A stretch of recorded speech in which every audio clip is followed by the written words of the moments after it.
Ops guys don't sit here. Ops guys sit over there. Okay. Larry's over there. Yeah. Just trying to stay on top of things. I think last one I was getting kicked out. All right, I'm going to call this meeting to order. This is the Finance and Audit Committee meeting. Today's Thursday, February 23rd, 2017. I'd like to invite the public up for any opportunity to discuss matters either on the agenda or not on the agenda. Do we have any speakers? There are no speakers this evening. The first item of business is the consent item. Do I have a motion?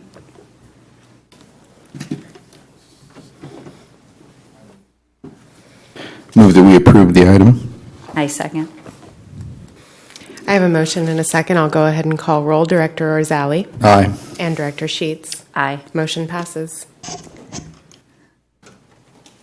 We have one action item, which is the RFP Award for Professional Audit Service. At this time, I'd like to invite Mr. Empedrad to the podium.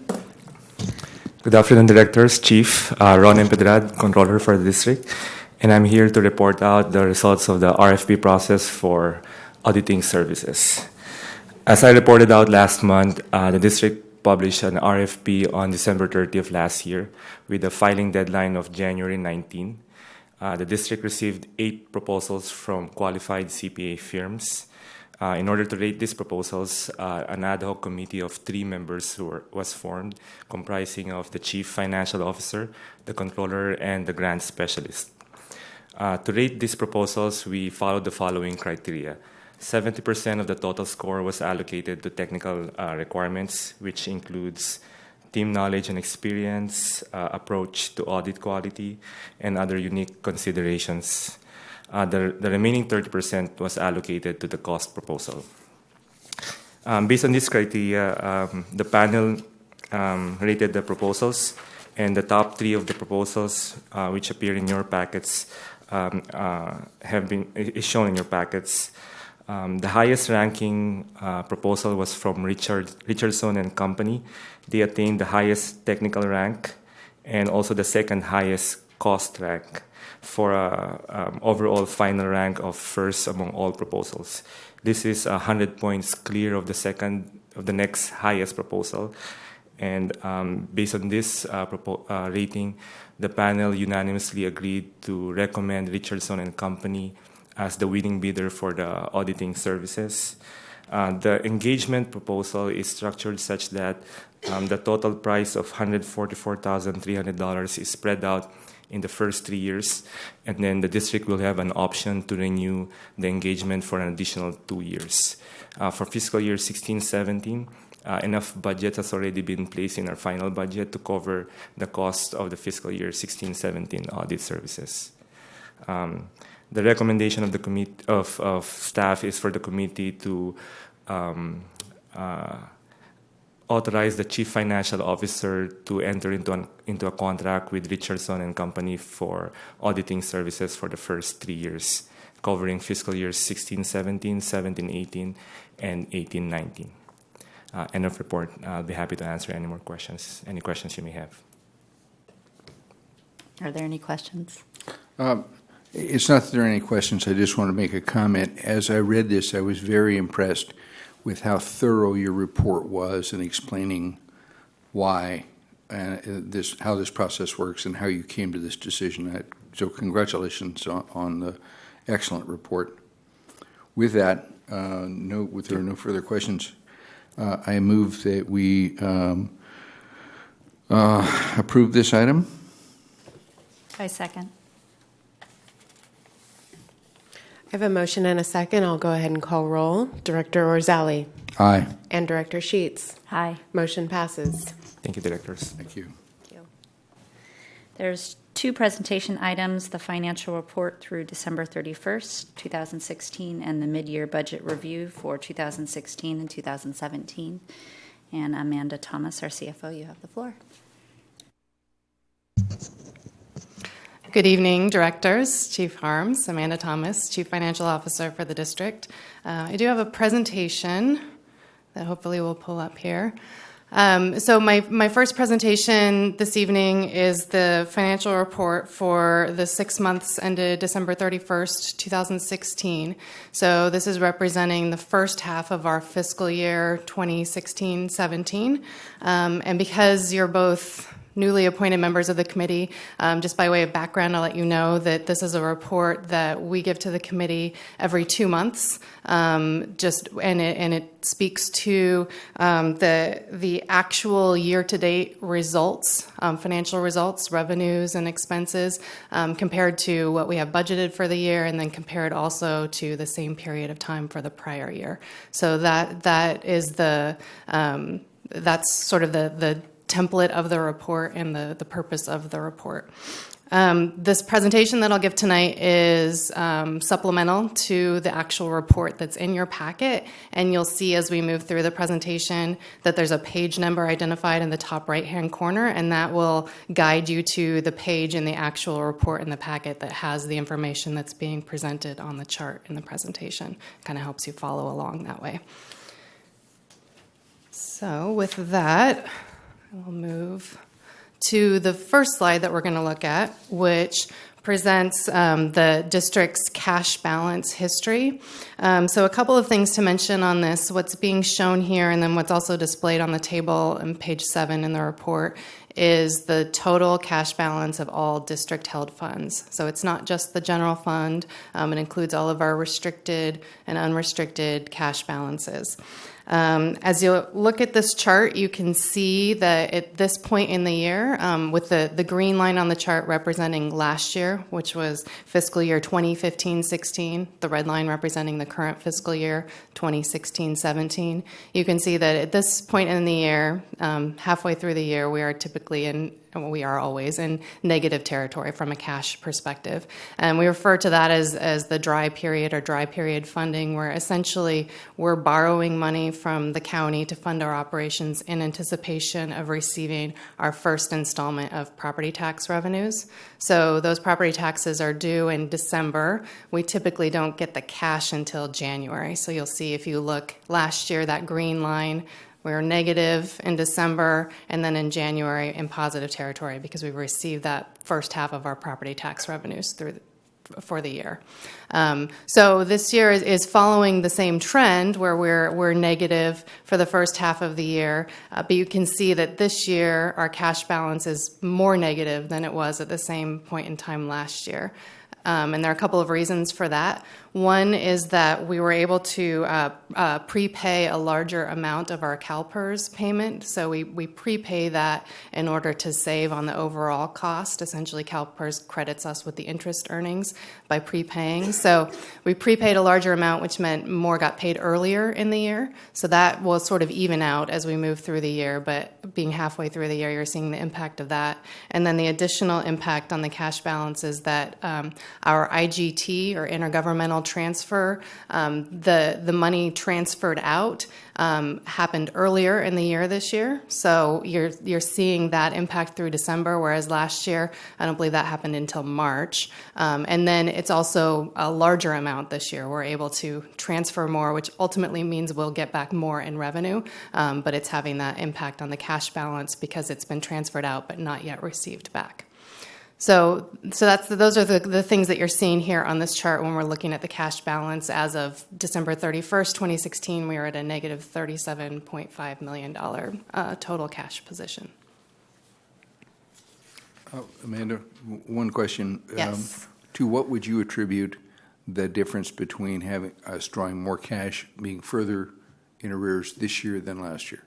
It really is predominantly those two items that I mentioned, which relate to timing. So the CalPERS prepayment, we're prepaying more this year than last year. That obviously occurs in the beginning of the year. So you're seeing that impact as we're looking at the first part of the year. Now that'll even out as we move through the year. And then the other item is the intergovernmental transfer, the IGT. So both the timing and the size of that were different this year than last year. So it occurred earlier this year. We've sent the money out, but we haven't received it back. So when you look at last year, we hadn't yet sent the money out. And there's also more money that's been sent out this year, which means ultimately we'll get more back, but we're now in that period of time where it's gone out, but it's not yet come back. Is So there it's anything in this data that's predictive of next year?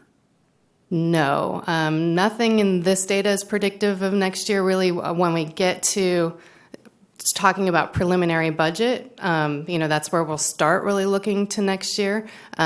The only thing that's predictive is that I will say that generally our cash position is going to follow this trend where we start out positive as we make expenditures during the year but have not yet received our property tax revenues. We're going to go into the negative territory once we receive that first installment. We'll have a positive cash position. That'll be drawn down a bit, and then we'll receive that second installment of property tax revenues. You see that spike up in January, and then again, what's being shown in May here, and that's really the result of getting those property tax receipts in.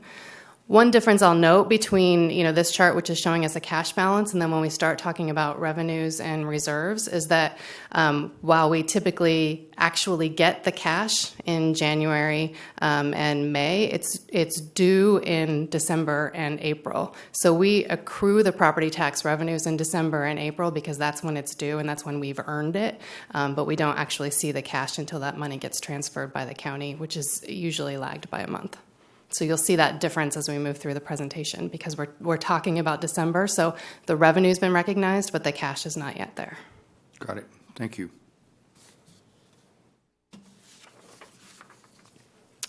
So speaking of which, what this chart is showing us is our general fund reserves. So the big differences between this and the previous chart is that we're now talking about reserves which are calculated based on revenues and expenditures, so revenues that were earned, expenditures that have been incurred, not necessarily based on money having been received or even paid out yet, but looking at sort of accruing those items when they're earned or incurred. And then the other difference is that we're focusing in just on the general fund and the unrestricted balance in the general fund.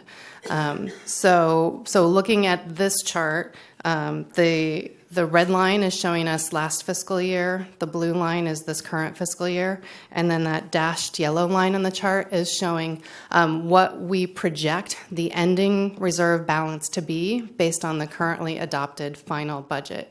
So the next presentation that I'll give tonight is what we're recommending in terms of mid-year adjustments, which would change that number, but this is really based on the currently adopted budget. So another thing I want to explain about kind of how this gets calculated is that we start with a starting balance in the general fund reserve, and then when we're calculating what the reserve balance is as we move through the year, really what we're doing is we're adding in all of the revenues that have been earned so far this year, and then we're subtracting out all of the expenses that have been incurred, and that gets us to the current reserve balance. So looking at the starting balance, the other thing that I will mention is that has been adjusted. So the last version of this report was using the unaudited results for fiscal year 15-16. So the ending balance for 15-16 is the beginning balance for 16-17. Since that last presentation, we have the audited results. I think you'll remember that at the last board meeting, our auditor was here presenting, the CAFR and the audited financial results. So we have an audited starting position, which actually is lower than what we had previously been reflecting, and that's really due to an adjustment in the accrual of our medic cost recovery revenues. So when we're looking at the information that gets presented in these reports and the information that we're talking about as we move through the year, we're looking at the cash receipts from that revenue source. When we produce the audited results, we're actually looking at what were the revenues earned during the year for the transports that happened during that year. And it takes a certain period of time after the year for that revenue to come in, and we compare that to what was collected in the current year, but actually attributable to prior year transports, and make an adjustment. And for 15-16, that adjustment ended up being negative, and overall it impacted the starting reserve balance by about a negative $800,000.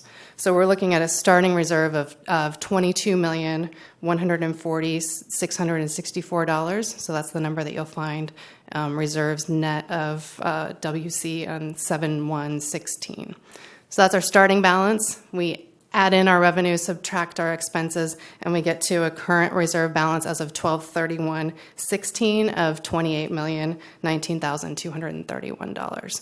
And then those numbers get divided by the net budgeted expenditures to come up with the reserve ratio.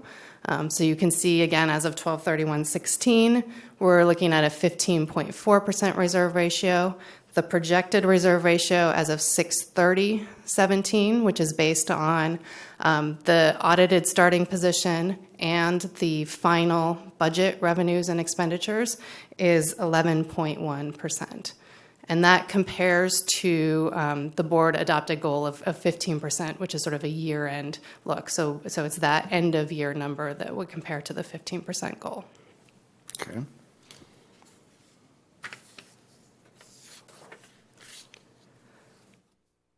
So moving on to look a little bit at revenues so far this year.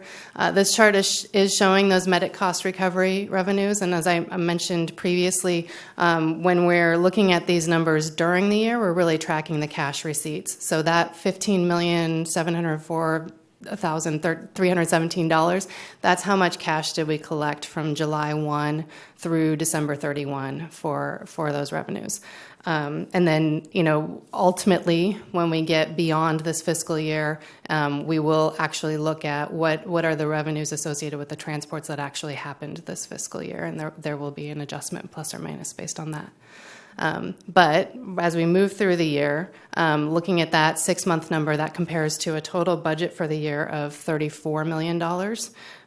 Looking back historically a bit, in fiscal year 14-15, so 2 years ago, we had a total revenue number from this source of $33 million. Last fiscal year in 15-16, we have budgeted for $33.8 million.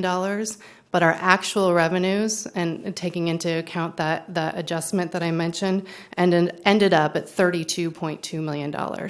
So we have a budget this year of $34 million that compares to actuals last year of $32.2 and actuals the prior year of $33 million. So we saw a reduction from 14-15 to 15-16, which really wasn't anticipated. And we've seen an additional reduction so far this year, not really tracking on that budget number. I think a reason that we've seen those results for the first 6 months of the year has to do with the fact that we did have 2 AMR units in the system that we were not billing for through the end of November. So effective December 1st, that service delivery model changed, and we now have AMR units where we're paying for that service to be provided, but we're also billing and collecting the revenue. I think that will have an impact, a positive impact, in the second half of the year, but I think we've seen the impact of those other units that were in the system in the first half of the year. And looking at all of that and what the expectations are for the second half of the year really is causing us to say that we need to make an adjustment in this budget, and think that we're on track to hit that $34 million budget. We'll talk about that in the next presentation, but you can see based on this trend line that we really are below budget so far for this fiscal year.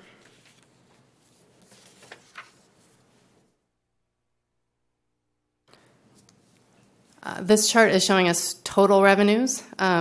So you can see, looking at the red line, which is our actual results for the year compared to the blue line, which is budget, and the green line being last year, that overall we are tracking close to budget in total revenues, and that's really because that shortfall in the medic cost recovery has been made up for the most part in other revenue sources, primarily our property tax and redevelopment agency see pass-through and residual money.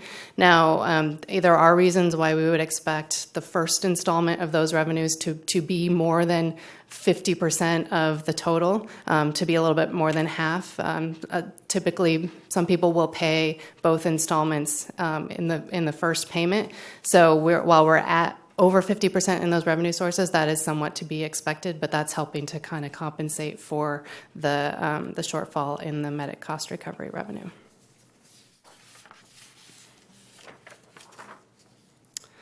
So turning to look at expenses, this chart is showing us salaries and benefits expenses. Again, the red line being actual results this year, blue budget, green last year. You can see at actual expenses of about $77.3 million. We're really tracking, close to where we would expect to be for a total budget of the year of $154.8 million. And then again, looking at total expenses, really the same story here, essentially trending on budget.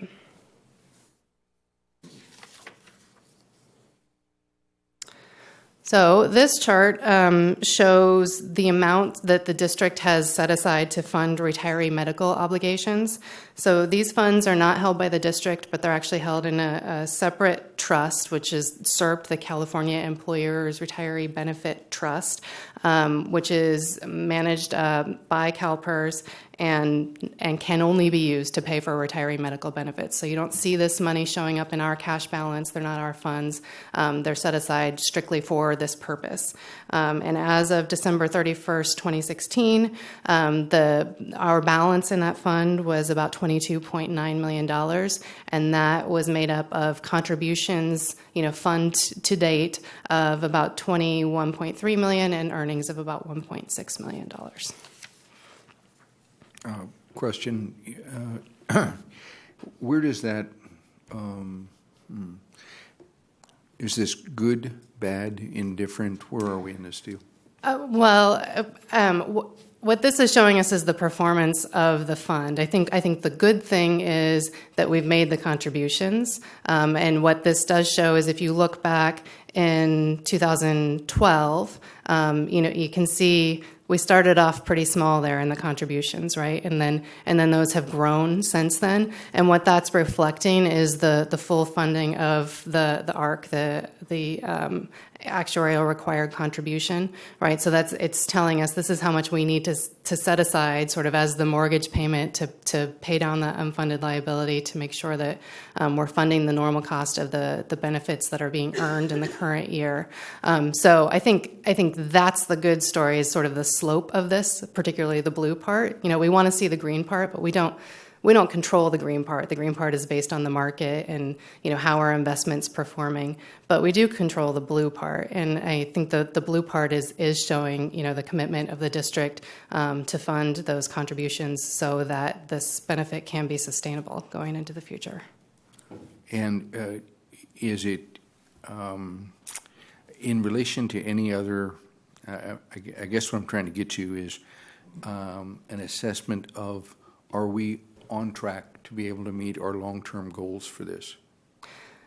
Yes, and I would answer that question by saying we're on track because we're funding that contribution that's calculated in order to say this is how much you need to contribute every year so that you will be able to meet the obligation. Mm-hmm. So I think the contributions are the key piece of that. Now, it's going to, it will be recalculated based on actual experience, and that will change, up or down what the contribution needs to be. But I think the important thing is that we fund based on that calculated contribution amount, which is set so that if we do that and the assumptions are borne out, then the funding that is needed will be there.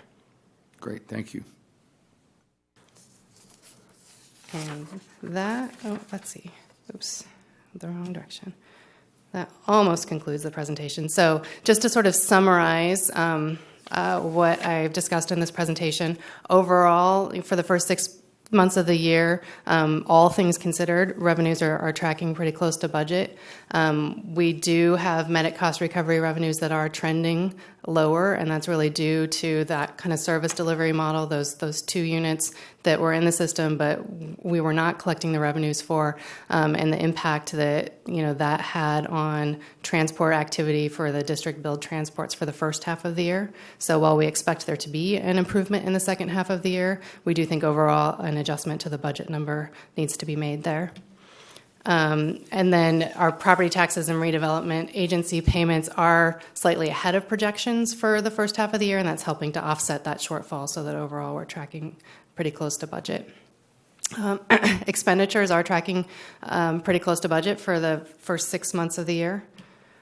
And then we have that negative cash balance that reflects the continued dry period borrowing from the county before we actually get that property tax cash revenue in. However, our reserves are back into positive territory with the accrual of those property tax revenues in December. And that concludes my presentation. I'm happy to take any additional questions. No questions. Okay, thank you.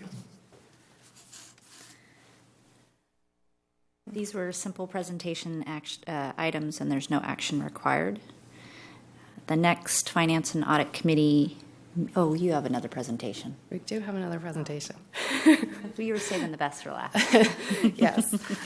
So the next presentation is really, okay, we talked about the first 6 months of the year. Now, what do we think is going to happen the rest of the year? What adjustments do we need to make to our budget at mid-year? And I think Chief Harms would like to say a few words.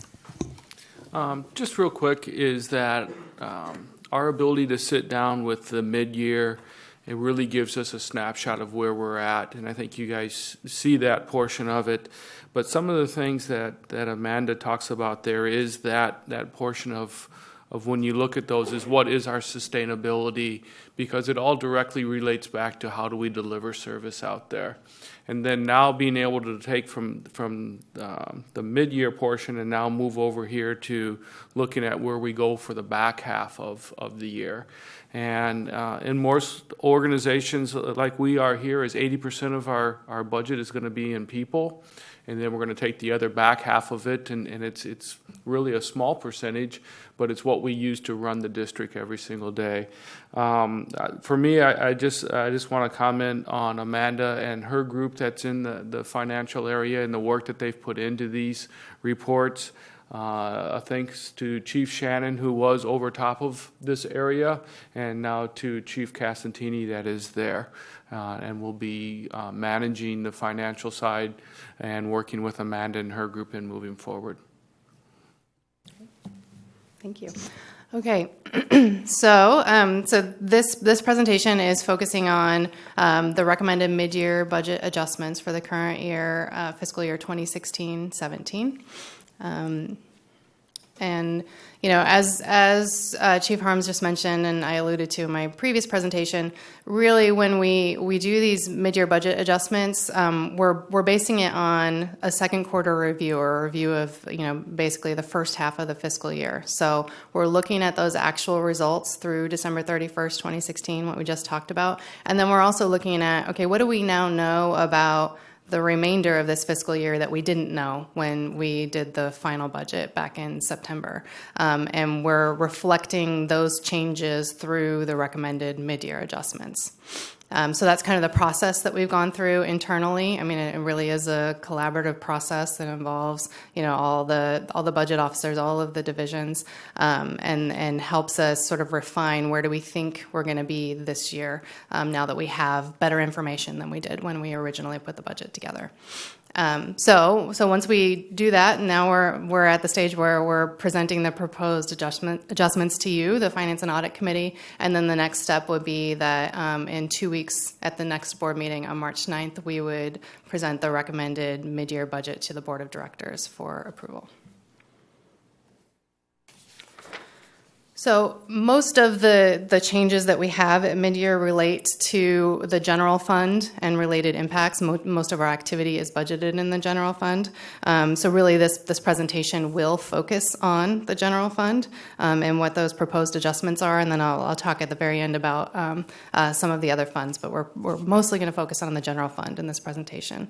And just to kind of explain to you, how this table is set up, the first column is showing us the currently adopted final budget for fiscal year 16-17.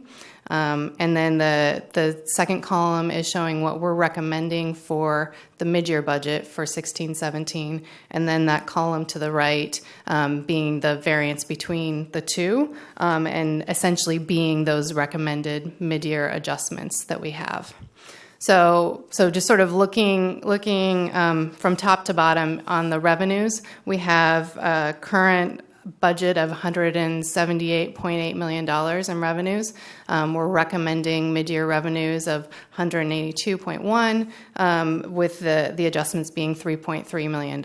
And I will talk to you about what goes into that $3.3 million adjustments, what things are happening to cause us to make that recommendation. Looking at expenditures, labor costs of $154.8 million budgeted currently, recommended mid-year of $157.5, with the variance between the two being rounding up $2.8 million. Services and supplies, the next category of expenditures, you can see going from a $21 million budget to $22.9 million, or a $1.9 million increase. Taxes, licenses, assessments, contributions, that also includes debt service, sort of the other category of expenses, going from about $3.3 million to a reduced number there of about $3.1 million, so about a $200,000 reduction there. I'll tell you why that is. And that gets us to, we have a total expenditures currently budgeted of $179,135,293. And then we're recommending that at mid-year, that's going to be $183.6 million, or roughly a $4.4 million increase when you add up all of those categories. So that's the sum of labor, services and supplies, taxes, licenses, assessments, and contributions. When you compare the revenues to the expenses, you get that revenues less expenses line. And with the red numbers here on the chart being negative numbers, so you can see at final budget, we had about $270,000 more in expenses than revenues in the general fund. Here at mid-year, we're showing about $1.4 million more in expenses than revenues. But when you look down below at the transfers, you see some of the impacts here on the general fund. And there are really only two that are changing, there's really only one that's changing and two that are significant in terms of dollar amount. So I'll talk about those. The first of those being the transfer out to Fund D capital facilities. So that's that second line in the transfers. And what that is that's essentially the funding that's being provided to the Capital Facilities Fund to fund our capital purchases and our debt service payments in that fund. So we have budgeted originally at final budget $7.6 million that needed to come from the general fund to the Capital Facilities Fund to help fund those expenditures. And at mid-year, we're saying that amount really only needs to be $5.7 million. So there's essentially a $1.9 million reduction in money that needs to come from the general fund to the Capital Facilities Fund. So that's freeing up money in the general fund. I'll talk to you about why that is, but that's how that works on here. And then the other significant transfer is the second to the last one. That's a transfer in from Fund M IGT.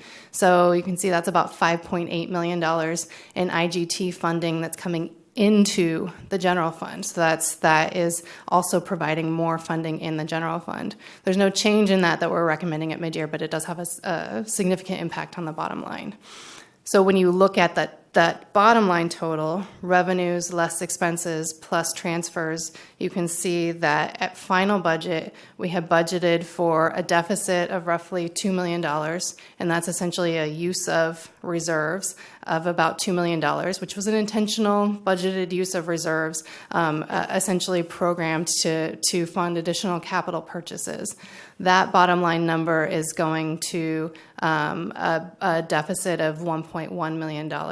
So actually an $800,000 improvement in the bottom line number. And I'll kind of talk to you about the reasons why all of these things are happening, but that's the overall big picture of the changes in the general fund. Any questions on that before I move on? Okay, so looking at general fund revenue, I mentioned that we're recommending at mid-year an increase of $3.3 million. So that's going from a budget of $178.9 million to $182.2 million. And listed on this slide are really the primary reasons for that increase in revenues. The first of which is we have deployment revenues that we're projecting of $4.2 million in total revenues that would be added into the budget. Now that does get offset by labor expense that's also not yet included in the budget, because we typically make this adjustment at mid-year when we know, what the labor cost has been and what the revenues associated with that will be. So there's $3.2 million in expense that's being added in. I'll talk about that when I get to labor costs, to partially offset that $4.2 million in revenue. Overall, it's a net of an additional $1 million. Medic cost recovery revenue. So we talked a bit about this already this evening. Overall, we are recommending an adjustment of $600,000 decrease, and there's really two components to that. The first being, $2.4 million reduction really due to district transports. When we kind of look at the activity for this first 6 months of the year and what we expect the Metro Fire Unit revenues to be for the remainder of the year, the overall impact of that is a $2.4 million decrease to what we have budgeted. However, accounting for the contract for service that we have with AMR and those 4 units that have been in service since December 1st that we are collecting the revenue for, we expect that to generate about $1.8 million in revenue. Now that will be offset by the cost to have that service provided, and I'll talk about that when we get to the expense slide. That's $1.2 million. So overall, there's a net $600,000 in additional net revenues as a result of that. The next adjustment to revenues, GEMT, that's ground emergency medical transport. So that's the reimbursement that we get for the Medi-Cal fee-for-service transports. That we have for the last 3 years included a $1.2 million budget for prior year GEMT amounts that have been held up due to an unrelated state audit. And, we've consistently been told you will get this money. It's not a matter of if but when. However, when it comes to mid-year, it sort of consistently looks like we're not getting it this year.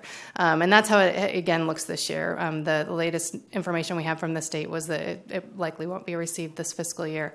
So it was included in preliminary and final budget, but it doesn't appear that this money will be received this year. So we're recommending that $1.2 million come out of the budget. We have a slight increase in the GEMT revenue that we would otherwise expect to get this year, about $100,000 that offsets that a little bit. And then finally, our property taxes and redevelopment agency revenue, we're recommending an increase of $800,000 there.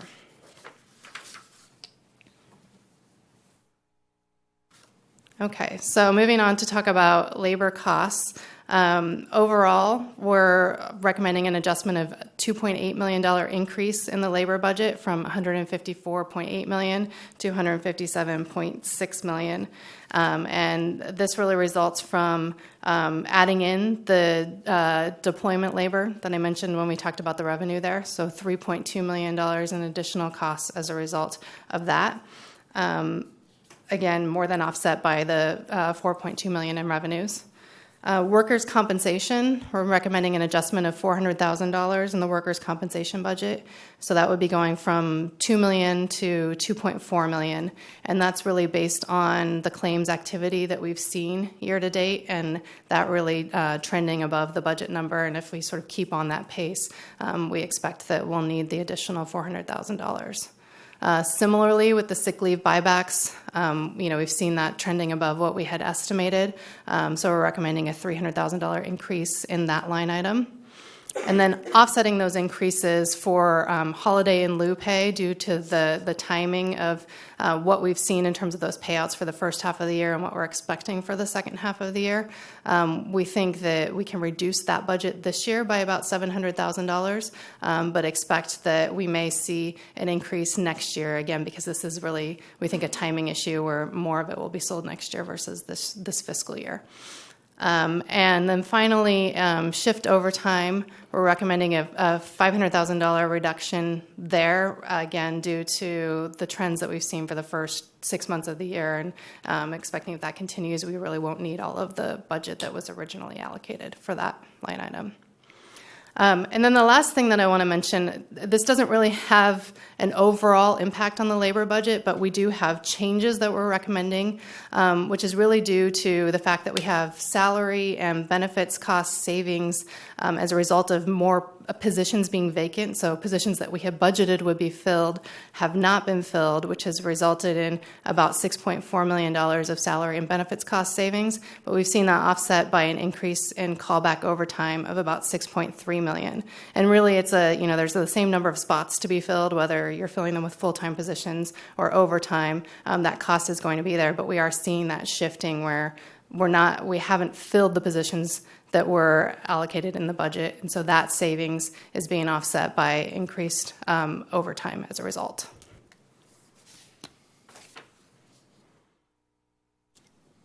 Looking at other expenditures in the general fund, we're recommending an increase in services and supplies of $1.9 million. So again, going from $21 million to $22.9 million.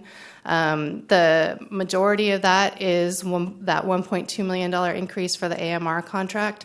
So there's the $1.8 million in revenue that's coming in that more than offsets that, but we need to add in the expenditure, which was not included in final budget. So we'll see that expenditure in the second half of the year. Additionally, we have about $800,000 increase in services and supplies budget in the general fund, which is due to expenditure reclassifications from the capital facilities fund. So items that were originally budgeted as capital purchases really need to get budgeted as services and supplies purchases. The net impact really is nothing because that additional cost in the general fund is offset by a reduction in the transfer that needs to go from the general fund to the capital facilities fund. So it's really just a reclassification issue.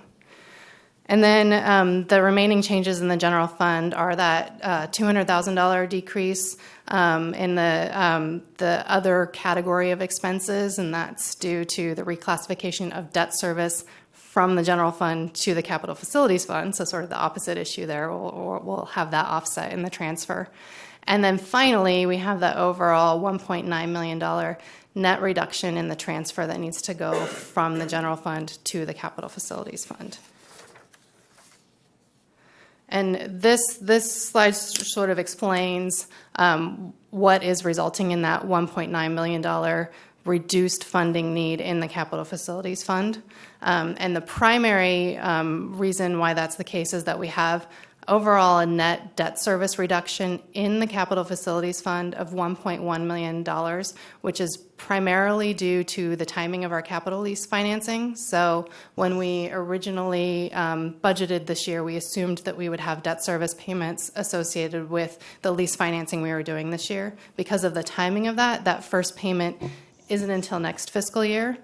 So we still have the same total amount that will need to be paid. It's a 5-year financing. It will just, that's been shifted out. So instead of the impact happening this fiscal year, this being the first year, next year will be the first year. So it's a timing of moving that expenditure out, which has impacted this year's budget, but hasn't reduced the total amount over the 5 years of the financing that the district will need to pay back. Some of the other changes in the capital facilities fund, we have a net capital outlay reduction of $700,000. It's primarily due to the reclassification of expenditures into the general fund, and then an increase in financing revenue of about $100,000, and that was really just based on the actual costs of the financed equipment versus the budgeted costs that we had originally used to develop that revenue estimate. I should mention that there are some very minor adjustments that are recommended to both the grant fund and the leased properties fund, but they're so minor that I didn't include them in this presentation. They're in your packet if you're interested. So just kind of looking again sort of at the bottom line and where does this put us in terms of the general fund budget. So these mid-year adjustments result in a net general fund deficit of $1.1 million. So that's essentially results in a use of general fund reserves of $1.1 million because we're spending more than we expect to receive in revenues. However, that compares to the current budget deficit at final budget of roughly $2 million.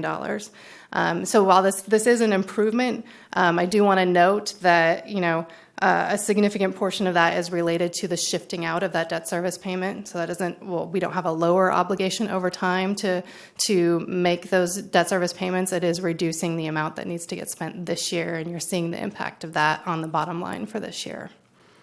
Our projected reserve balance as of the end of the fiscal year would be $21 million, or 11.5% of net budgeted expenditures. And again, that compares to the target of 15%.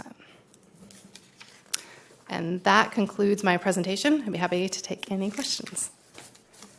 No questions for me? Nope, I'm fine. Okay, thank you. No action is required on that presentation. And with that, the next scheduled Finance and Audit Committee meeting will be on Thursday, March 23rd. Anticipated action and presentation items will be determined, and this meeting is adjourned.